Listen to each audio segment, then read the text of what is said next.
If you have recruited 10 new scouts and by the end of the year you only have 5 left, you don't have a recruiting problem. You have a retention problem.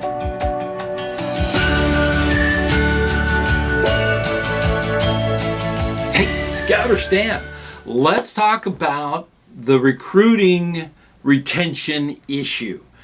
Recruiting should always be in part and parcel with retention, keeping the scouts in the unit. If you commonly get anywhere from 10 to 15 scouts, but then lose 10 to 15 scouts, you're not gaining anything, okay? You're on a slow slope, what we call circling the drain, okay? So we need to turn that around. So you gotta know your numbers. How many scouts did you recruit last year? Write that down. How many did you go to school nights and do all that recruiting and everything? And how many did you get? How many literally showed up with their parents? Okay, maybe even got, inducted through a crossover. How many? That's the key, knowing your numbers. How many did you get to join your unit? Now, of those new scouts, how many are active? How many go to the meetings? How many go to your events and your activities and the fun that scouting is? How many actually participate? Now, that number statistically will be lower than the number you recruited. A lot of times you're going to lose a few. So definitely write that down. How many are active of the ones you recruited just this past year? Now the big question, why did they leave? Was it because they weren't having fun? Because they could have fun somewhere else? There's a ton of reasons why they would leave. That retention is so critical. We talk about this all the time. But keeping those numbers, knowing those numbers, will help you do recruitment, will also help you do retention. If you're starting to lose scouts and their interest in scouting, it's because something is going on. And that's important to note and to really look for as an adult leader. We need to do that. Know your numbers. Oh my gosh, that's so important. If you're going to be doing recruitment, you got to know where you're starting from. What is the amount of scouts you have? Then from that, you need to really think about how much do you want to grow. Rapid growth, sudden growth like that in a unit can be very disconcerting because you have equipment that is for your current unit, okay? So if you over promote and get a ton of scouts, that could be a problem. That would be, that's a problem you can overcome. But you have to have a goal.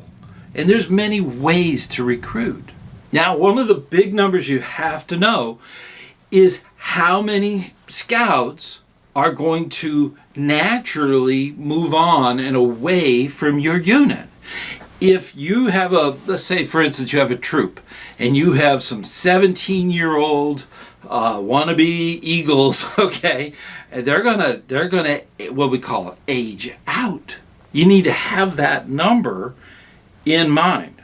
They're either going to Eagle and become 18 and then either go into the you hope some of the adult leadership that's there, or they may have to leave town to go to school. So that's a natural thing. You have to know how many are going to do that. And you also have to kind of guesstimate how many are going to move on. They might move out of town. They may transfer with mom and dad to another state. It happens. So you have to kind of anticipate how many you're going to lose. Now from that, you can kind of you get an idea of how many new scouts you need to replace the ones that are moving away. So that's a huge number to really do. Building a recruiting calendar is critical for every unit, mainly because recruiting should be year-round. We lose them year-round. We should recruit them year-round. So this is a very critical step for a lot of units. Once you have the numbers, now you can create a calendar towards success. Spring recruitment is the beginning. For a lot of units, they start up with the school year. They actually start up, that's kind of like the beginning.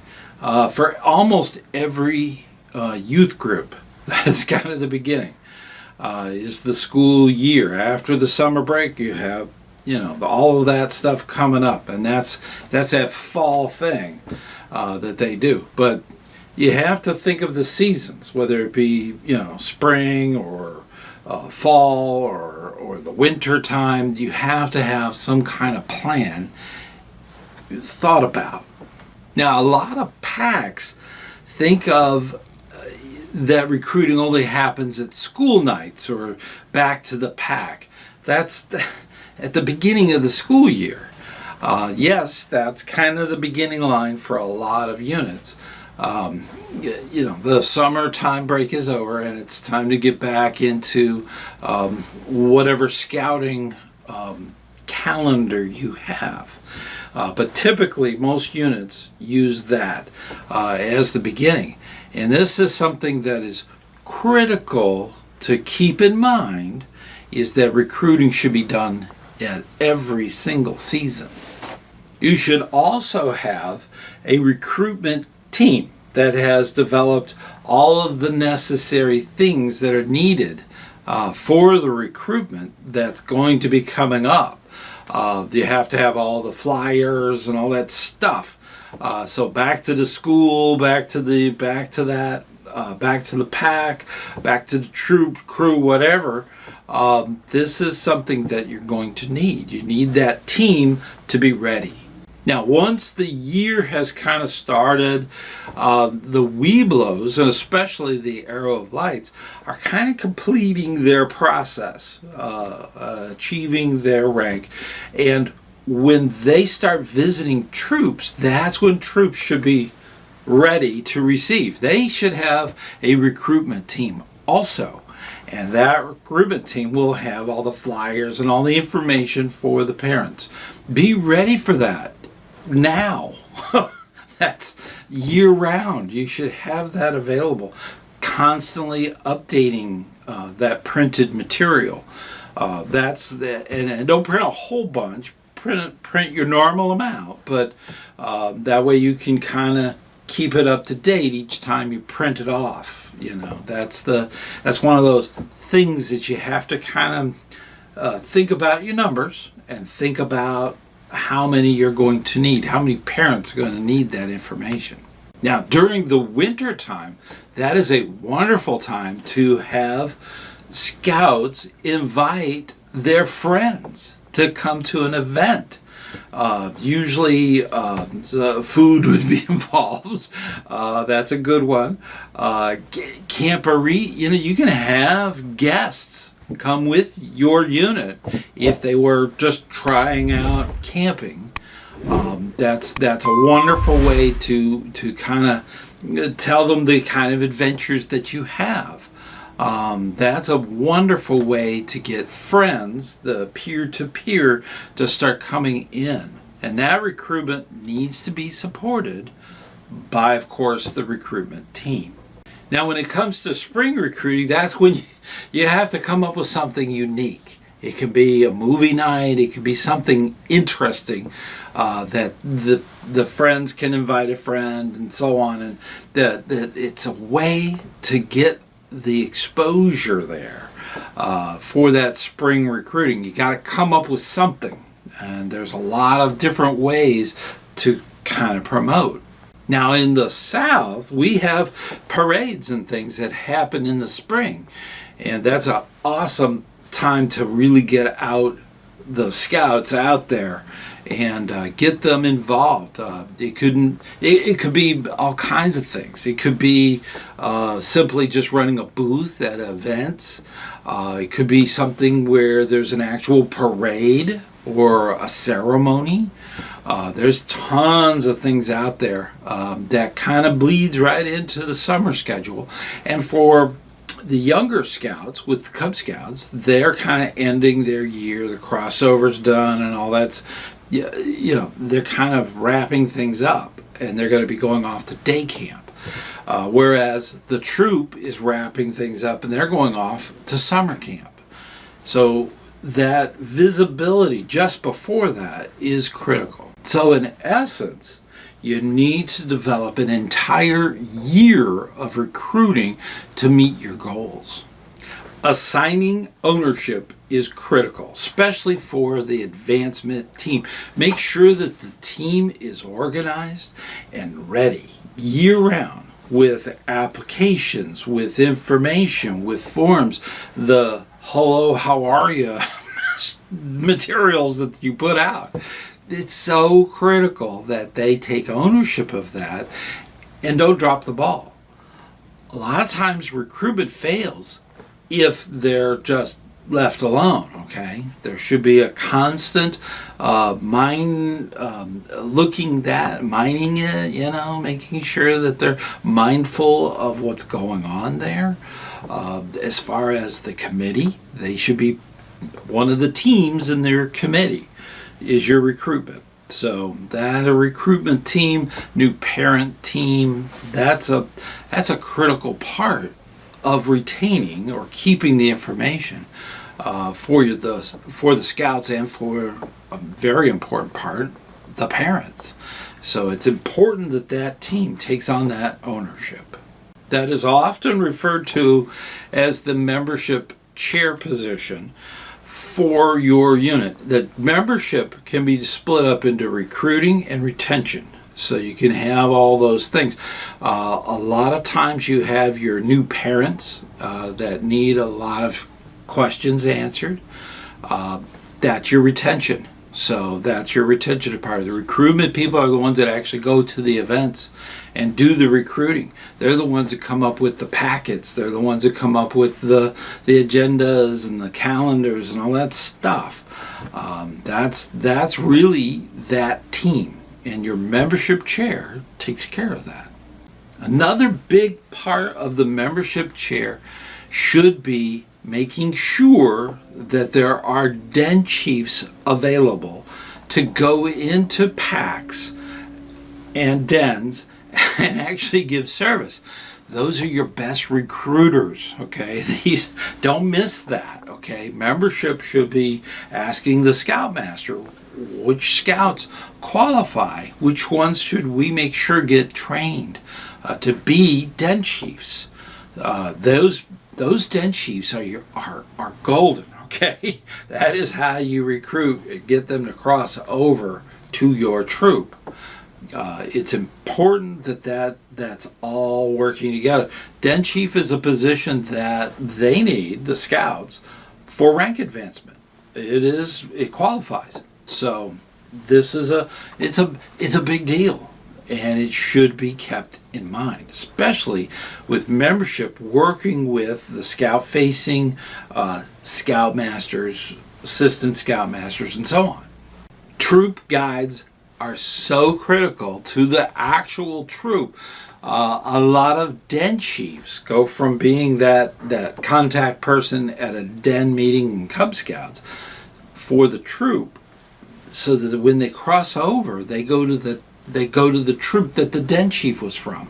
That's an incredibly important thing. But they're no longer a den chief. They're now a troop guide, and they're helping that first year emphasis patrol to really succeed and to really get involved, get that patrol method going there, and it's so important. In fact, I did a video, so that you know, on that very subject, how you go from a den chief to a troop guide.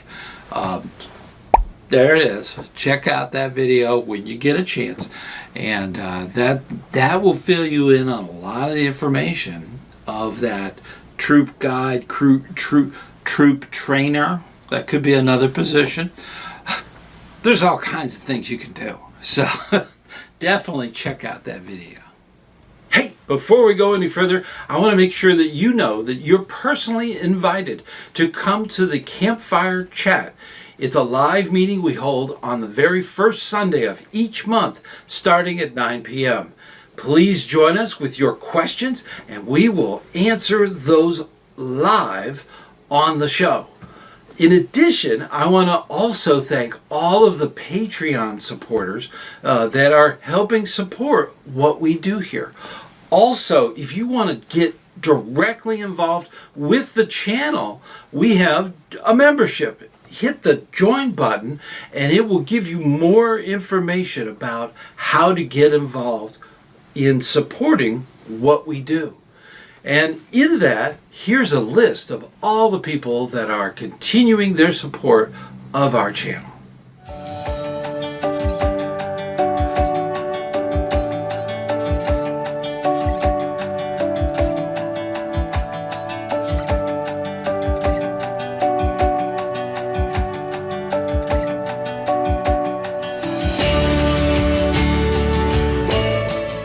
The first 90 days of scouting is important. Within the first few months of being involved as a scout, a brand new one, that's when they make the choice whether to stay or leave.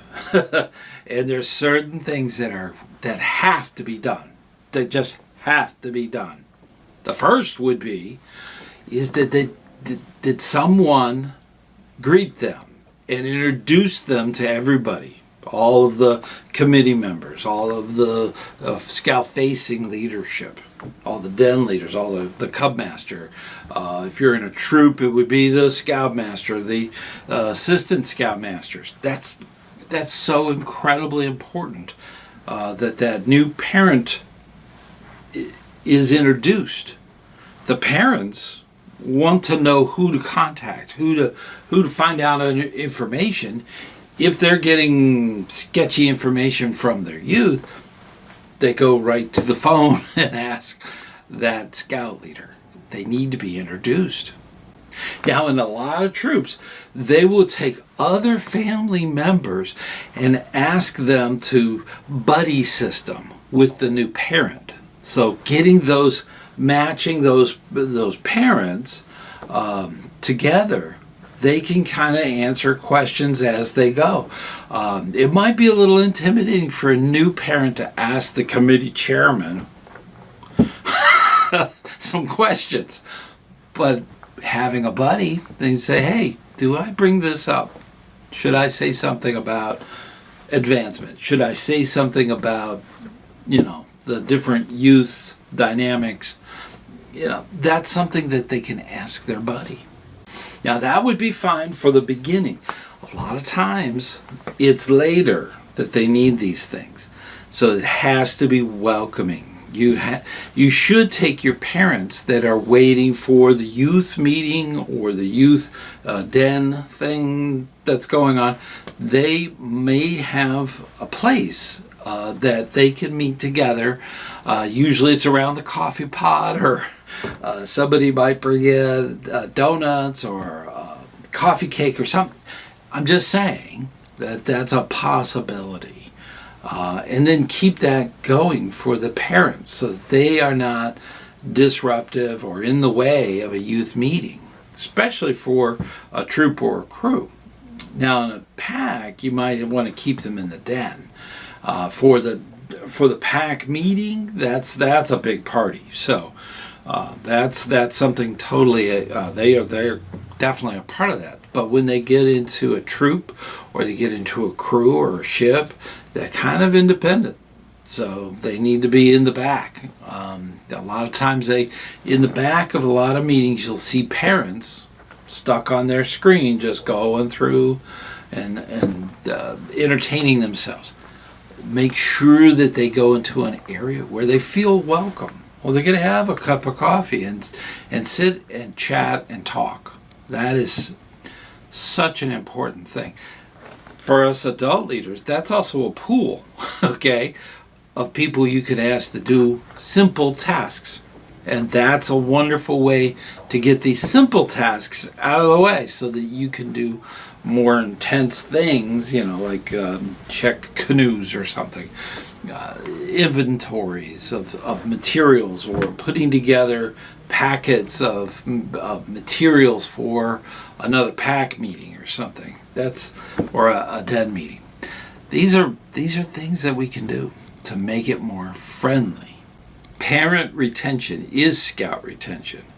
If you got the parents and they are full in with the pack, the troop, the crew, whatever, that's critical. Once you have that, you need to have an orientation meeting for the parents, for the new parents, so that they know what's coming up. The scouts have decided they're going to be camping certain places and they need transportation because you've added to the population of your troop.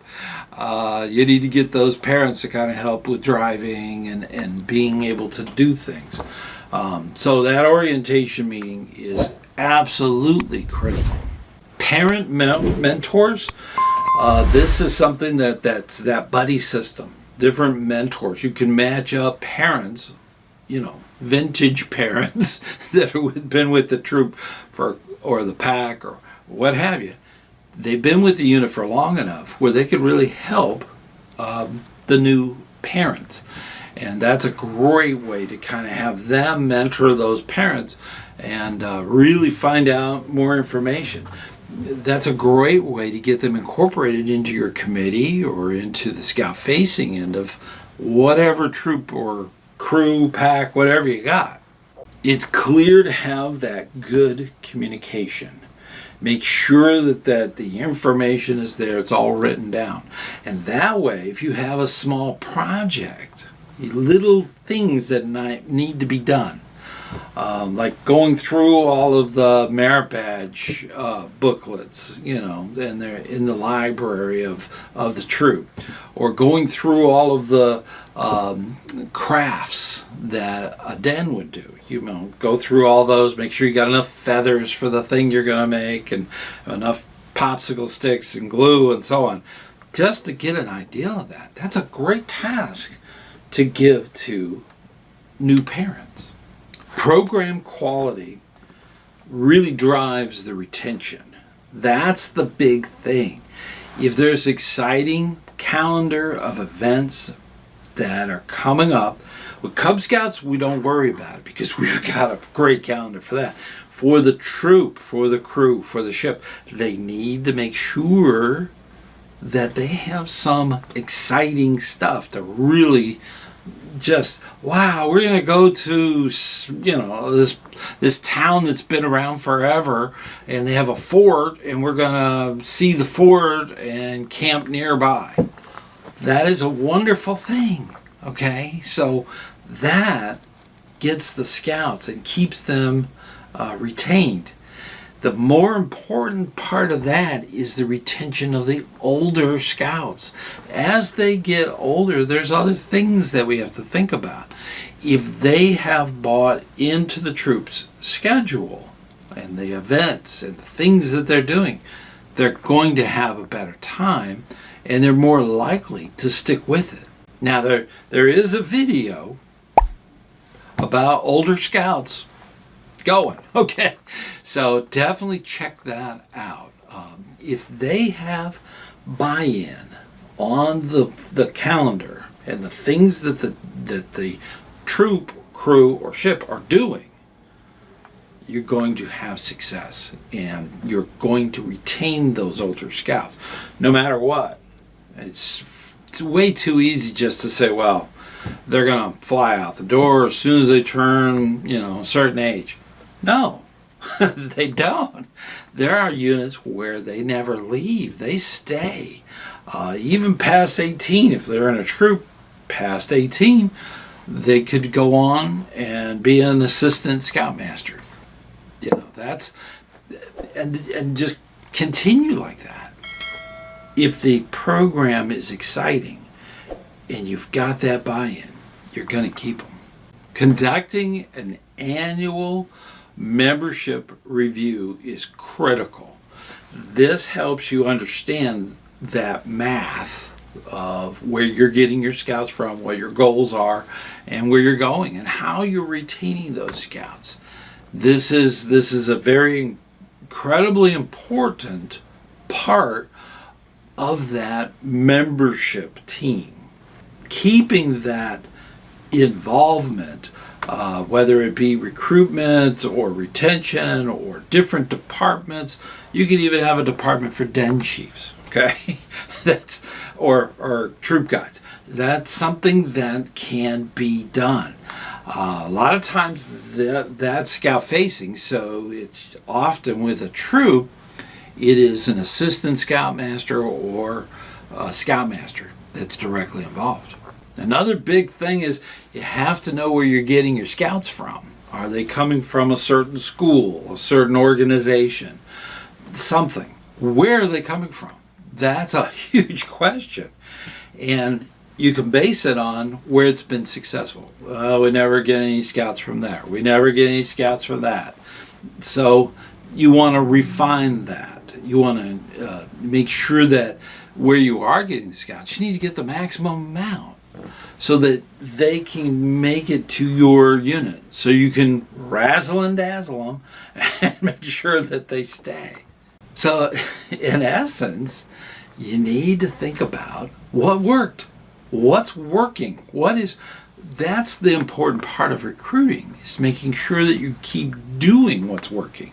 And eliminate, if you can, as much as the things that just ate up a bunch of time and didn't produce the numbers that you want. Now you also have to have your retention team thinking about, why did scouts leave?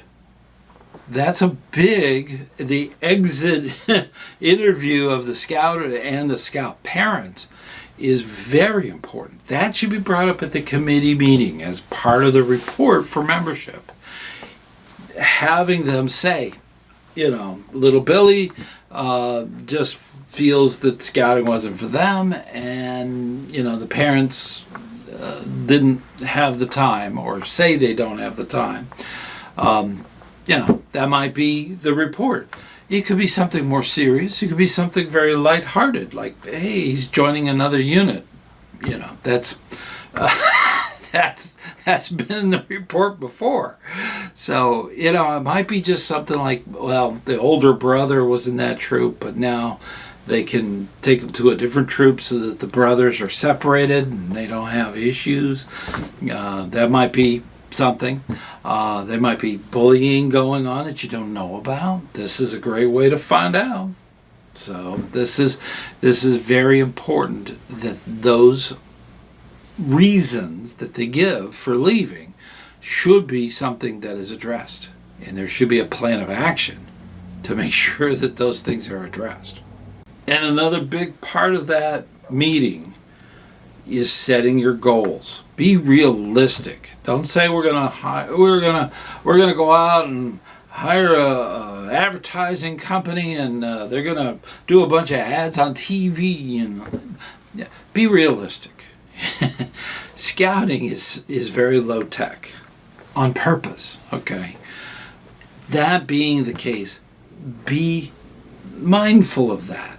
We want scouts want to come to your scouting unit. We want that, and they do. They want to pitch a tent. They want to go do shooting sports, whether it be archery or BB gun or whatever.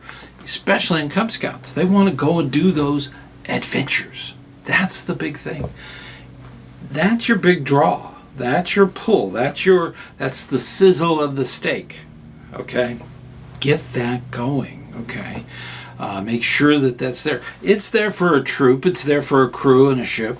You can easily say, well, we're going to go, this year we're going to do stuff like go spelunking in a cave, and we're going to visit a reenactment, or we're going to go off to a different place, and then for summer camp, we're just going to go out west and climb mountains.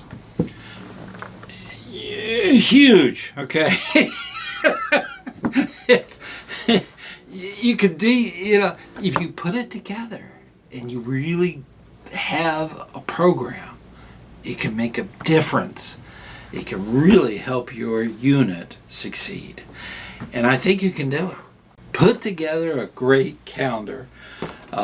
If you're in a troop or crew or a ship, you're going to have the youth that are actually going to be involved in that and doing that. With Cub Scouts, it's built in. So that's a wonderful thing about Cub Scouting. That's a neat thing. We have to recruit and we have to retain. And you got to do both. You got to keep them. You got to keep them. That's a critical thing. And I know that you're working hard. And keep up that good, hard work. It is something worth it. We are building a better America, one scout at a time. That is a true thing. So keep up that good, hard work. And if you have any suggestions of things that worked with your unit, please put it in the comments. There's a lot of leaders out there that would like to talk about that. So definitely put it out there. We will definitely look at it. And that's an important part of what we do on this channel. Keep recruiting, keep retaining your scouts. So critical, and I know you can do it. If you have questions, please put them in the comments. I always read them, so definitely let me know. And we do have a lot of fun here, and there is a video about losing scouts right over there, so check that out. Until next time, I'll see you on the trail.